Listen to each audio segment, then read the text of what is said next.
This is your ultimate stop for everything sports. The Golden State Media Concepts Sports Podcast. Should I say more? From the NFL, MLB, the NBA to MMA, it's all in here. The Golden State Media Concepts Sports Podcast.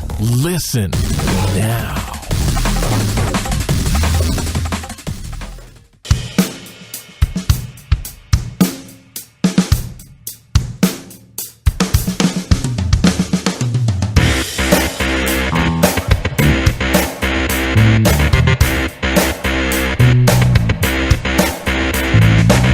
Thank you for listening to the Golden State Media Concepts Sports Podcast, where we discuss the news in the world of sports. My name is Ben. And I'm Anthony. Back here on a Wednesday, we got another action-packed show for you today. A very, very, very busy show. We have the NFL draft tomorrow. One team has made it clear that they are not probably going to be taking a running back early. They did complete, finally, the move to get a guy back in his hometown. We have NBA from last night, the end of an incredible season by Russell Westbrook, and Derek Jeter back in the news. No longer playing baseball, but still very involved. And that's where we're going to start with today. First off, before we get into the Derek Jeter and the Marlins news, I want to talk a little bit about Eric Thames. Eric Thames for the Milwaukee Brewers with a 2-run home run last night. His 11th of the season already in the month of April, 11 home runs. The record is 14 set in the month by Albert Pujols in 2006 and A-Rod in 2007. But he's got 11 home runs, okay, Anthony, for the Brewers. Right. He's hit 8 of them against the Reds. Yeah. Like, if I'm the Reds, I'm just literally walking him every time he's up there. Why are this you... This dude's already homered 8 times off of us in a month. Right. Why are you pitching to him still? Like, it's one of the things, like, I understand ego and everything. It's like, oh, I'm going to get him out. Well, clearly you're not. Clearly he's going to keep hitting it 400 feet over the fence. Like, this is not working out well for you. And, yeah, like, 11's really good. 8 against one team. And I understand division, rival, everything else like that. You're going to play him a lot, but still, 8. Like, if you have 8 You don't hit 8 home runs against a team in a year. That's what I'm saying, yeah. Like, if you don't do that in a full year, you do this in a month. Like, obviously, the next month is probably going to curb a little bit because, I'm assuming some pitcher on the team is going to, like, look at some film and be like, oh, okay, cool, so maybe I shouldn't throw that pitch to him because he seems to hit that one all the time. But, yeah, like, it's just insane, man. He's literally, of course this is not going to happen, but he's literally on pace to hit 81 home runs this year. Right. Like, I love that. It's not going to end that way, but I mean, that's my Jesus. favorite. I always love watching that, like the whole projection throughout the year. Like if you go 7 days into the season or something like that, and it's like, this guy's on pace to hit 120 home runs. It's like, okay, well, no. But like I always love the weird kind of like projections they have on ESPN.com for stuff like that. Like, yeah, he's on pace for 81 homers, 140 RBIs, 184 runs. Like, no. That's not happening, but it's just kind of funny how like hot of a streak he's on, considering this is the dude that basically wasn't that good, went to Korea, got really good. Yeah, this is his first season back in the majors in a few seasons. Like, it's not like he's been playing in the major leagues for the last couple of years. He's been in Asia. Right. Like, he hasn't even been in the major leagues. I mean, he's having a fantastic start of the season. Hopefully he keeps it up. 11 home runs already this season, 8 of them coming against the Reds. Like, man, yeah. 9-1 win last night, the Brewers. But let's get to the big news here. So we know the Marlins are up for sale. They've been up for sale for a while. One of the groups interested in buying them is former governor of Florida Jeb Bush and Yankees legend Derek Jeter. According to multiple media reports, yesterday they reached an agreement, the Jeter and Bush group, to buy the Marlins by submitting a bid of about $1.3 billion, 1.3 Bs. Yep. Okay, I mean, first off, good for Derek Jeter. Glad to see him back in the game. Had an incredible year, incredible career with the Yankees. 20 years in New York and seemed to always not get into any issues and be never like in the limelight as far as scandals or the only thing failures or anything. The only thing he ever had was he got popped one time because he gave a chick the same gift basket twice. Like, that's it. That's the only thing in the history of like ESPN reporting or TMZ reporting. TMZ might not have even been a thing really when he was doing it, but like that's definitely not what it is today. But yeah, that's the only thing that like anything ever got out about him. Like in 20 years that you were in basically outside of LA, the biggest media market in the world, basically. Yeah, I mean the fact that he's been able to do all that is quite impressive. But you know what I think comes out best out of all this thing is Jeffrey Loria. So he bought the Marlins in 2002. Right. He paid $158 million. He signed them for $1.3 billion. It's pretty good, man. That's quite an investment 15 years later. That's pretty good. Like now 10 times, over 10 times what you paid for them. Right. And not only that, but like he's hated in Miami. Everybody hates him. Because, not just in Miami, but everywhere. Yeah, because he's kind of like, the Marlins have been historically known as like the cheaper of the organizations. It was that same way when Wayne Huizenga owned him back in the 90s and everything else like that when they sold the team the first time around when they won the World Series. But he's not looked at as any type of likable, everything else like that. He's been kind of a weird owner in the sense of some of the stuff they've done. I remember when they first opened the new ballpark, and like I get the idea they had, but it was just like the execution of it was really weird. Like they had the unveiling of the new arena. It's like, okay, we need to get someone who's like, historically Miami. Someone who's historically Miami. Who's that? Oh, Muhammad Ali. Let's get Muhammad Ali. Now, this was like, 5-6 years ago. And, even then, Ali's health obviously was like really bad. So they like wheeled him out, and it was really weird and it was really awkward. And he does these things sometimes where like he just says weird things to the media. And like he was just like someone that like nobody in like the entire Miami area likes. Now he's basically selling it for so much more than what he actually bought it for. And I think even that 100 and whatever he said at 50 whatever million, like a lot of that was like loan and stuff like that through Major League Baseball. So he didn't even pay that much when he got it. So he is making out very well. Yeah, I remember in 99 he had like a $12 million stake in the Expos. Right. Then they decided to move to Washington, and then that kind of fell through. But like you said, he wasn't really having to pay that much. And of course this all has to be approved by MLB owners, but with how Jeffrey Loria is looked at, and given his age, he's in his middle 70s now. Right. You got to imagine that people are not going to turn this down, especially with the fact that you're putting Jeter, who's got to be one of the most liked players in the history of baseball, and whatever his role is with the team, I'm sure he's going to be a really, really hands-on, not an old guy, just retired a couple of years ago, still can be a part of this team, help build some leadership. And he'll also be like a Magic Johnson kind of role, right? Exactly. Where it's like you see him as like the face of the team, like whether or not he has like a 5% stake or whatever percent stake of actually owning the team, he's kind of the guy that like will be out there and like, like I want to say like PR spin, but like the thing was he never really did a lot of PR stuff when he was in New York. He just kind of did his thing and like flew under the radar. He was never really like a guy that got out in front and said stuff. Exactly.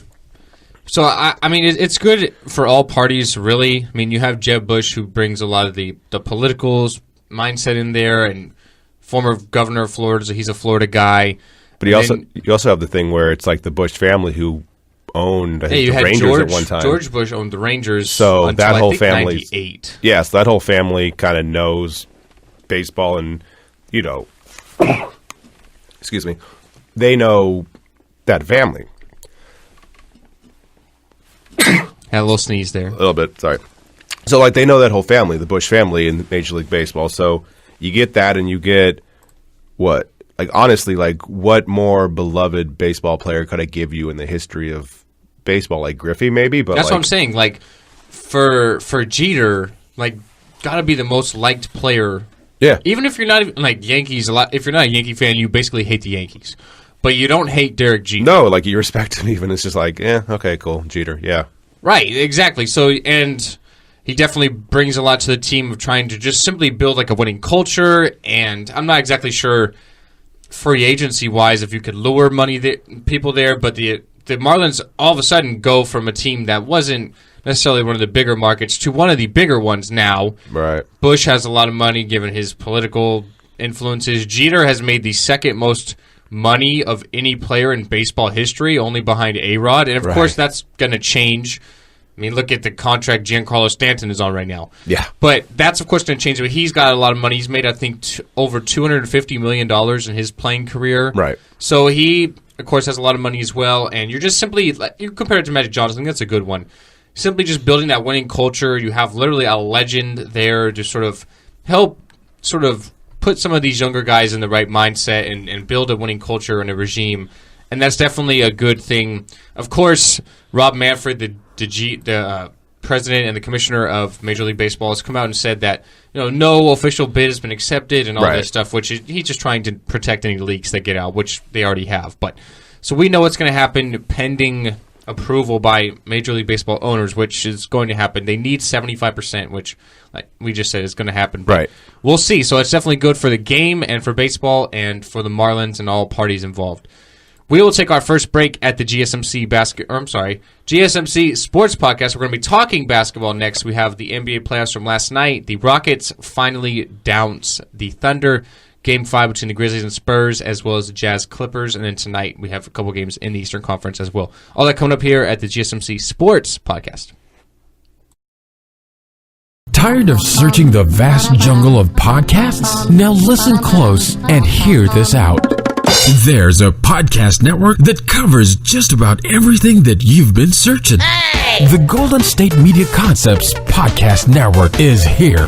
Nothing less than a podcast bliss with endless hours of podcast coverage. From news, sports, music, fashion, cooking, entertainment, fantasy, football, and so much more. So stop lurking around and go straight out to the Golden State Media Concepts Podcast Network. Guaranteed to fill that podcast itch. Whatever it may be, visit us at www.gsmcpodcast.com. Follow us on Facebook and Twitter, and download us on iTunes, SoundCloud, and Google Play.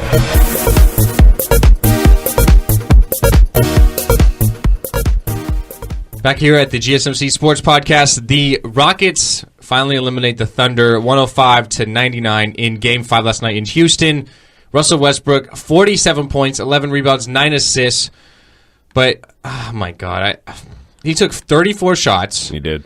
He took, okay, here's the remarkable stat for me. He took 18 three-pointers, 5 of 18 from 3, okay? No other player on the team attempted that many field goals. Field goals alone. Oladipo, 4 of 17. Westbrook took 18 threes alone. Yes, he did. He's trying. He had to. Like, okay, I'll give him credit for this, okay? When Westbrook was on the floor in this series, plus or minus of plus 15. Now, I realize this stat is not the greatest to go off of, but that's this talking point. Okay, plus or minus of plus 15. Without him on the floor, minus 58. Yes.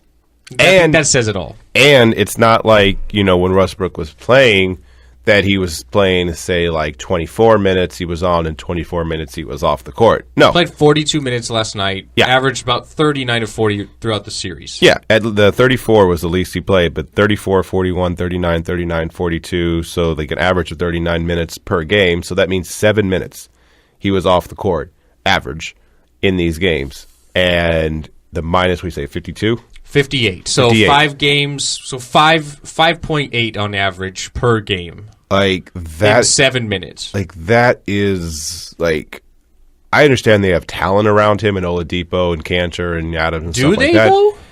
But Oladipo 4 of 17? Yeah, that's the thing. They have and talent. And has Cantor played 3 minutes? The one thing Cantor plays defense as well as you and I do. But yeah. The thing is, the only thing I'll give to the Thunder bench / anybody that's not named Russell Westbrook is, while they're not as talented as Houston is, whether it's Ryan Anderson or Eric Gordon or whoever you want to say, Nene, the fact is Russ, his usage rate was something like 52% throughout the season. Like he carried the ball, carried the load, did everything he could with the team the whole year. So it is hard to basically come fresh and it's like, okay, this is your one shot, shoot the ball, you better make it. Like that is hard to do, but also, yeah, man, like outside of Oladipo, there's nobody else on that team that can really get their own shot. Like everyone else is either like a shoot up or like a, catch and shoot 3 guy, or Adams or Cantor who's below the basket. Like it's really hard for anybody else on that team to score. Yeah, the Thunder finally getting eliminated last night. I guess you can just say, what's next now? You had Westbrook with his incredible season, averaging a triple-double, 42 triple-doubles. You have a triple-double in this series alone. Now I guess you have to say, what's next? Because Russ, in the offseason, could sign an extension, about 5 years, $207 million, I believe. Something like that. So he could sign a monster extension. He could just play next year on the deal he's on now and opt out after next year to be a free agent. Blake Griffin could opt out this season. He's from Oklahoma, You possibly reunited there. He gets injured too much, though. Especially in the postseason. Yeah. DeMarcus Cousins will be a free agent after next year. Paul George, if he's not traded, a free agent after next year. So I think it's kind of all up in the air as far as the Thunder and Westbrook are concerned, but you just got to tip your hat. I'm not big on Westbrook. I mean, he shot 42% this season, 25% from three. Right. Led the NBA in turnovers, but you still have to tip your cap to the season he had from a statistical standpoint. Just literally getting the Thunder to the 6th seed solely by himself. Right. You saw what happened in the postseason in this series. I don't see how you can't say he's not the MVP. Well, see, I think this helped him. The thing with Westbrook, I always said, you said his stats weren't great. 42%, basically 43%, and 34% from three. He wasn't necessarily good, but not terrible. I've always equated this season to him as, we always talked about him and Durant and how that was kind of like a bad breakup, right? Okay, well, then this is the year that Westbrook, this is basically him sowing his oats. This is him basically going on, doing whatever he wants, doing things his way. Then, next year, after he gets his MVP, after he gets all the praise for basically being, Warrior guy, then that may not be the right term since Durant went to the Warriors. But, after being I get what you're saying. After being that. Playing 1-on-5. Playing 1-on-5. Then next year he gets a teammate to help him out. He gets a better team around him, and they advance farther in the playoffs. But this one year, this was him basically showing out and basically doing stuff, to help out himself, make himself feel good. The triple-doubles, the MVP, the accolades, and all that stuff like that. And the next year is when he kind of flips and, does more team stuff. What team stuff is he going to do? I mean, you take Westbrook off this team, it's probably a bottom 3 team in the NBA. Yeah. Oh, you take him off the team. It's Orlando. Average middle of the road point guard in there. Put a George Hill or a Jeff Teague in there, and they're a bottom 3 team. Yeah, no, it's Orlando because that's where Oladipo was. That he was one of the main guys, and they weren't good in Orlando. So yeah, it's basically Orlando in the middle of the country. It's basically that again. But if he can get someone to go there, like you said, Blake Griffin will be available maybe, and that's. He'll opt out. I mean, he's gotten injured a lot, man. If you average 10 points a game in the NBA, you're making $20 million next season with True. The salary cap and everything. So he'll opt out, depending on if he goes back to LA or not. I don't even know if they might even want him, seeing as how can't really stay healthy. We'll get to the Clippers in a minute. They had Game 5 last night against Utah, but who knows? We'll have to wait and see. It's going to be interesting to see. I don't know. Just incredible season by Westbrook, though. It finally comes to an end. One of my favorite seasons. I expected it in Game 5. Got to be most entertaining player in the league to watch right now. So. I'll say we averaged a triple-double in the playoffs in this round because, of course, he did. Yeah, well, you had to. Yeah. You knew that was going to happen. But no, this is one of my favorite seasons to watch for any player because it took away the obviousness of, the Warriors and Cavs are going to make it to the finals. It's made the regular season actually watchable, at least from that perspective of him and Harden and Kawhi and LeBron and everything else happening, but just specifically him getting the triple-doubles every night. Yeah, it was remarkable, incredible season. Moving on now, Game 5 in San Antonio. The home team has won every single game, and that stood put last night. The Spurs 116-103 over the Memphis Grizzlies. Kawhi Leonard finally missed a free throw. He had made 42 consecutive in the opening series here against Memphis. He still shot 7 of 8 from the line, 28 points there. Patty Mills chipped in with 20 off of the bench. The Spurs now have that advantage 3-2, and Greg Popovich now 6-0 in Game 5s in the postseason when the series is tied 2-2. So he definitely knows the value and importance of that swing game. You have a couple of games left. The series goes back to Memphis a couple of days from now, actually tomorrow, so on Thursday. Mike Conley, good game as well, 26 points. He had 6 assists, only 2 turnovers. He's really, really impressing me in this postseason. I got to think the Spurs win tomorrow, though. Yeah, I think they probably close it out. I understand the home teams won every game, but, the Spurs, even though it's in Memphis, the Spurs are just, they're obviously a better team. Memphis won Game 3, but a lot of people were, kind of confused with how that was working out because it seemed like Pop just didn't really care about the game, kind of let it go after Fizdale basically had his epic rant. Take that for data. I love that. He was the best. He was so mad, and he wasn't wrong either. Kawhi Leonard literally shot more free throws than his whole team did in that game, and it's still kind of questionable calls, but sure they did get it in Game 3, Game 4 overtime. Gasol hits that game winner. So a floater from Marc Gasol. Did you? And then I'll leave it at this before we move on. Did you see Greg Popovich in the Memphis restaurant? Yeah, I saw that story. Okay, so I forget the restaurant. It had to be some sort of fancy restaurant. He was there. The bill was like $800 and change. Right. So a monster bill. Yeah. He left a $5,000 tip. I mean, got to give the man some class there. I don't know if he had some great service or feeling generous, or, I mean, he's definitely got a lot of money. He's been the coach for the Spurs literally forever. So, I don't know. That's definitely a good gesture, though. So, Spurs not advance, but going on to Game 6, a 116-103 victory in Game 5. Takes us to another Game 5 in L.A. The Jazz get another one on the road, 96-92 over the Clippers. They'll be looking to close it out at home Game 6 on Friday. Last night, Gordon Hayward not having to battle any food poisoning anymore. Finished with 27 points and 8 rebounds. Rudy Gobert, a nice double-double, 11 points, 11 rebounds. Clippers, 28 points and 9 assists for Chris Paul. JJ Redick chips in with 26 points as well. But without Blake Griffin, they just really don't have anyone inside. Right. It's just a perimeter game.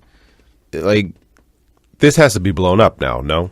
Like, even if they win. I think so, but... Even if the Clippers win the next 2 games and move on to the next round. Like, and they have the Warriors. You get how that's going to work out for you. That's going to work out well. On a lot of rest, because they swept the Blazers. They can have... Like, they can play 2 games in the same day. They're still going to beat the Clippers. Like, it doesn't matter how much rest or not the Warriors have. Like, you could give the Clippers, like, a month rest and just have the Warriors come out literally after partying that night. It's like, nope, you got to play now. They would still win by 15 points. As far as blowing it up, I don't really know what you can do. Blake Griffin, if he opts out, you can choose to not re-sign him. Let Blake go, let Chris go. You can't afford to lose Chris Paul. I think he's so underrated. He's probably the best defender at a point guard position in the NBA. His nickname is the point god. You can't be underrated if your nickname is the point god. But when you look at point guards, who are you talking about this season? You're talking about Westbrook, talking about Kyrie, talking about Steph, Isaiah Thomas. Chris Paul is kind of that guy that slides a little under the radar. Because he's not the guy that's going to put up 30 points. He's going to put up 20 points and 10 assists. He's going to put up 18 and 12 assists and chip in 3 steals. You know what I mean? The value he provides to the team is like second to none. True. You can maybe choose to get rid of Blake Griffin. If he opts out, which he probably is going to, he's going to get a monster deal. Right. But then who are you going to bring in? Because you can't just go from Blake Griffin to DeAndre Jordan. Like, that's not going to work out. DeAndre Jordan, if he's not dunking a basketball, I don't know what he can do. Right. So, as far as that, what can you do? But it's definitely not working. You know, Doc Rivers has to figure something out. Jamal Crawford is only getting older. Right. JJ Redick is not as productive. He had a good game last night, but he's not as productive as he has been the last couple of years. You don't really have anybody on the bench, whether it be Raymond Felton or Austin Rivers. Paul Pierce is going to retire at the end of the season. So you got to make some sort of adjustments. But when you're chasing the Warriors, the thing is, and the Spurs, it's tough. They could, like, this could be the switch, right? What the Lakers always were, which is the king of LA for the basketball. Like, this could be the time when it flips back, because you also have Indiana, where Paul George is literally, like, telling them, like, look, man, I'm not going to re-sign with you guys. Like, I'm going to go to Los Angeles. You got to figure this out now. Like, I really want to go there. They got a probably top 3 pick in the draft, depending on, if they get knocked out by another team. But they're probably going to have a top 3 pick in the draft. Yeah, I think the Lakers have a 56% of keeping it, so call it a coin flip. Right. And, if you get Paul George and call it Markelle Fultz or Lonzo Ball or Jackson, whoever else in the draft, and if the Clippers lose Blake Griffin and now it's just Chris Paul and DeAndre, like, you could basically have the Lakers run LA again, and the Clippers had their 5-year run or whatever else like that of trying something. But you also have the fact of Doc Rivers is both the coach and GM. That's probably going to get broken up. Like, there's a lot I never thought that was a good idea. Like, it works for, like, no, it doesn't work for Belichick and Popovich, but Popovich isn't even, like, the number one guy, though. He just helps input. Like, you have R.C. Buford over there doing stuff. Like, it's not like Popovich is the only dude. Like, for a minute, Doc was the only dude. And the joke with him was he either hires people who played well against him, people who he coached before, or his son. Like, those were the 3 criteria to being a, Los Angeles Clipper. Yeah, it just never works out. Like, we mentioned a few exceptions, but it just doesn't work out. And you could even say, how much credit does Rivers even get for that title run in Boston? Because Danny Ainge is the one who pulled the trigger on bringing in Garnett and Ray Allen. Right, and you also had Garnett, who was, like, one of the best defensive, like, big men maybe ever. You had Ray Allen, sharpshooter, and Paul Pierce, who was, still at that time, he won, finals MVP. Like, yeah, that whole team, James Posey, Rondo, young Rondo, like, that whole team was really good. Exactly. Kendrick Perkins, part of that team. Who was really good at that time, yeah. The Clippers, going back to Game 6 in Utah, I think the Jazz close it out there. I mean, something's got to give. Yeah. You can't run this back next year. The way it is currently set up right now, maybe you go 1 or 2, whatever, but, like, you can't run the same team back. GM, coach, and all, players, everything next year if you lose again, especially in the first round. No, definitely not. We're going to take our last break here on the show. After the break, we're talking some NFL news. The draft starts tomorrow. Marshawn Lynch is finally going to be a Raider. Hey. Thank God we finally have the deal between the Seattle Seahawks and the Oakland Raiders to make a trade to bring Lynch in. He's taking a physical today. We'll talk about that. We'll kind of compare him a little bit to Adrian Peterson, who got his new deal yesterday with the Saints. All that upcoming here with the GSMC Sports Podcast. Do you want to be healthier, yet you just don't know what to do? All these shows telling you this and that, but nothing seems to work. Well, listen close. Golden State Media Concepts has got something great for you. The Health and Wellness Podcast dedicated to workout trends, healthy eating habits, diet, and everything about healthy living. Join us in our banters as we help you not just live life to the fullest, but live it to the healthiest.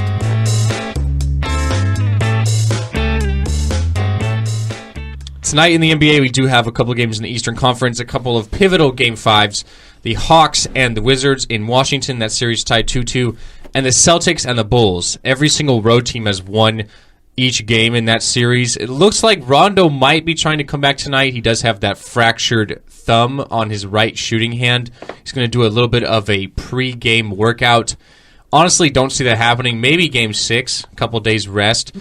Won't have much of an impact on the offensive side of the ball. It's on his shooting hand. Can't really do much. But I think from a defensive standpoint, if he does play, that could make a big impact because Isaiah Thomas, last couple of games, has been eating alive the Bulls, and they don't have really anybody to match him. Rondo, even with a bad hand, can still move his feet and get in front of Thomas. He's got a lot of size as well, so that could possibly make an impact. But I don't see him playing. You can't question his toughness after this, but it's just too much to overcome and not a lot of time. Right. So we'll see what happens, but a couple of very important games tonight in the NBA. 3 Pacific, 6 Eastern for the Hawks and Wizards, and then 8:30 Eastern, 5:30 Pacific for the Bulls and the Celtics. Moving on now, the NFL Draft starts tomorrow, so teams doing their last preparations, getting a lot of scouts, a lot of things ready for the draft tomorrow in Philly. But Marshawn Lynch is finally a Raider. He's in Oakland today taking a physical. The Seahawks and the Raiders have a trade worked out this morning. It's going to be for a late compensatory pick, so really nothing. The question with Lynch last couple of weeks has been, can they get a deal finalized? They were about $1 million and a half away apart from what they wanted to sort of pay Marshawn Lynch. Right. You saw what Adrian Peterson got yesterday from the Saints, a 2-year deal, about $3.5 million a year. So for Lynch, we're not sure of the specifics yet as far as money-wise, but I'd imagine something along the same lines. He's been out of football for a couple of years now, so I don't know. We'll see, but we saw Adrian Peterson get his deal. Who do you think has more yards, Peterson this season or Lynch? Peterson. And really? That's totally me being fanboy on Peterson because I love Peterson. That's 100%. I It's 100% me being respect that. Adrian Peterson, but I hate him because I'm a Green Bay fan. Sure. And of course, with the Vikings, he literally ate us alive every single season. Yes. No, yes, 100%. And I get the fact that, I mean, both of them had bad years the last time they were in football, right? Marshawn Lynch last year took it off. Last year, Peterson had, a little over 3 yards to carry. Didn't have anywhere close to the year he did 2 years ago when he led the NFL with like 1,500 yards. But the difference is that, at least for me, and again, this makes no logical sense whatsoever because Peterson's, 32 years old, is the fact that ever since he was a freshman at Oklahoma, and probably before that when he was in high school, he has been the closest thing to a physical freak anyone's ever seen. Like they were talking about when he was in Oklahoma, Bob Stoops was saying that he would do the plyometric, boards and, the highest plyometrics, he would jump on there with 60 pounds in each hand. I don't know. I think the fit with the Saints just isn't really a good fit. No, it's a bad fit because they pass a lot, and he's not necessarily a good can't guy. pass block. Right. He's not a receiving back. Right. And he's a backup. I mean, you still have Mark Ingram there, who averaged 5 yards a carry last season. Right. Last couple of years, Ingram has had his best 2 years as a pro. Finally looks like he's a starting running back, which with Alabama running backs has not really been the case. Right. Eddie Lacy can't stay under a certain weight. Trent Richardson bombed out of the league after basically a year, that rookie year with the Browns. Yeah. So I just don't know. With the Saints, they're a passing team. He can't pass block. He can't catch the ball, and he's a backup. The fit just doesn't really matter or really work with me. With Marshawn Lynch, I think Lynch will have more yards. So to counter what you said there, I think Lynch will have more yards for a couple reasons. Number one, he's going to have more opportunities. Right. He's going to be the lead back. You have Jalen Richard, you have Washington there, but you're bringing in Marshawn Lynch to replace Latavius Murray, who is the similar running styles. So he doesn't have to deal with as many boundaries as Adrian Peterson does. And he's got a better offensive line. I mean, the Raiders' offensive line is probably second to the Dallas Cowboys. Right. So he's got a lot of opportunities. Goal line, he's going to get the ball. You know they're not going to first and goal on the one throw the ball like Seattle did in the Super Bowl. Right. You know they're handing it back to 24, whatever number he's going to wear. They're giving it to beast mode. So I'll go with Lynch to have more yards this season, but I honestly don't expect either of them to have a really big impact. I'd say ceiling's probably 800 yards. I don't see 1,000 yards. I would probably say that too. The only thing that scares me with with Marshawn Lynch is the fact that his running style was so violent, and you take that off for a year, and now you're going to go back and do it again. Like, that's hard to basically get your body to be like, yeah, we're going to do this again. Okay, cool. Let's start running into people left and right. Not the offensive line he has helps out, but I'm interested to see him taking literally a full year off, how his body will react to week 2, week 3, week 4, after he's had a few hits, basically how that ice bath feels, 12 months after. And given the fact that the AFC West, as we talked about last Friday, is the toughest schedule in the upcoming season. Yeah. So they're going to be facing the Patriots, not to mention they have the Broncos a couple of times, the Chiefs a couple of times, some physical defenses there. Ravens, Washington, the Giants. Yeah, there's a lot of people. Naming all those teams. So, I mean, I don't. It's tough. Like you said, taking a year off, then coming back to that same production level is going to be very hard for Marshawn to do. He's going to be 32 by the time he plays, the same age as Peterson. You see with the running backs, once they hit 30, it's just a downward decline from there. Yep. In recent times, I mean, Curtis Martin led the league in rushing at 32 when he was on the Jets, but that's kind of not going to happen ever again. Yeah, you can have the fact that every team rotates running backs now. Right, you can have your Walter Paytons, you can have your Eric Dickersons, you can have the people that necessarily aren't, that they're exceptions to the rule, but it's just, I mean, anatomy and physics, man. Like, your body can only be hit so many times before you're just like, yeah, never mind. Yeah, so we'll see. Definitely, they're getting their business done before the draft, which is tomorrow. So, honestly, I don't really like the AP fit with the Saints. I would love them to get Christian McCaffrey. That'd be like a match made in heaven in my eyes, given his receiving ability, his return ability. He's basically, I'd say, a 5 years later Reggie Bush. Yeah. Or not 5, but give it 10 years later Reggie Bush. But the problem with that is that he is not so good. The team is so devoid of any kind of defensive talent. Exactly. They have 2 first-round picks, I think 11 and 32. They're going to spend them both on defense. They have to. So, I mean, we'll see, but I'm just really excited for tomorrow. Tomorrow's going to be a fun day. Obviously, you're going to preview it with Pauline. Yep. Looking at where the quarterbacks go, we have a lot of these top running backs from McCaffrey, I mentioned, Fournette, and then really just what Cleveland does with 1 and 12. I honestly do think they're going to take Myles Garrett tomorrow and then trade up to get Trubisky. Probably, maybe the Jets at 6. They're trying to move out. The Titans at 5. Maybe somewhere around 8, 9. I honestly think they're going to do it and get Trubisky and Myles Garrett. Right. Probably. So, that sounds right. Yeah, we'll see. Obviously, they're going to preview tomorrow, and we'll obviously recap on Friday, round 1 of the NFL Draft. Look ahead to 2 and 3 as well. That's going to be it for the show today, guys. My name is Ben. And I'm Anthony. We are signing off here at the GSMC Sports Podcast. Have a good day. Thanks for listening, and we'll catch you tomorrow.